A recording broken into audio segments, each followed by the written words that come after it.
Good morning माय family. तर चला आजचं सकाळचं रुटीन बघा. आज भांडी आहेत पण किचन वाटा क्लीन आहे. तर इथे मी ब्रश करून घेतलेला आहे. ब्रश केल्यानंतर पहिल्यांदा मी पाणी पिते. म्हणजे खूप वर्षापासूनची सवय आहे. जेवायला नसेल तर चालेल पण सकाळ सकाळ पहिलं मला पाणी लागतं. 1.5-2 ग्लास. प्रकाश बघा बाहेर किती आज पडला आहे सकाळ सकाळ. 1 ग्लास पिले, आता परत दुसरं. मी आंघोळीला पाणी ठेवलं आहे. ज्याला हवं आहे ते घेतील, तापून ठेवते. इथे सगळं गोधड्या वगैरे उचलल्या, मुलाला वरती झोपवलं. काल बघा त्याला ब्रश नवीन आणला होता, तो ब्रश रात्रभर हातात घेऊन झोपला तो. तर चला आता सगळं डस्टिंग वगैरे झाली. बिछाना फोल्ड करून ठेवला. आता फरशी पुसून घेते.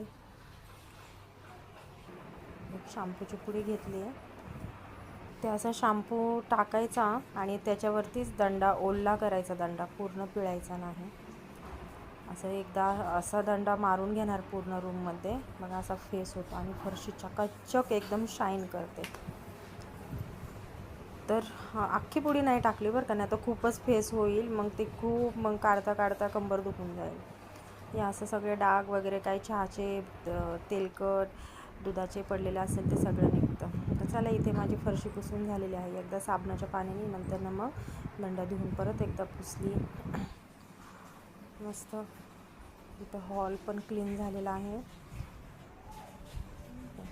सकाळ सकाळ मला हे काम आवडतात. नंतर मला खूप कंटाळा येतो. म्हणजे यांची झोप झाली नाही ना, मी त्यांना सोफ्यावरती किंवा दिवाणवरती झोपवते.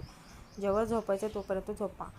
आणि हे बघा, पेरूचं झाड आलं कुंडीत माझ्या मनानेच. ते आता खूप मोठं व्हायला लागले, पण सध्या तरी ते कुंडीतच आहे अजून. ही माझी बाहेरची रोप आहे जी मी कुंडीत लावली आहे. सदाफुलीचं झाड आहे जे खूपच वाढत चाललेलं आहे. रोज त्याला खूप फुलं असतात. ही छोटी छोटी झेंडूची झाडं आहेत.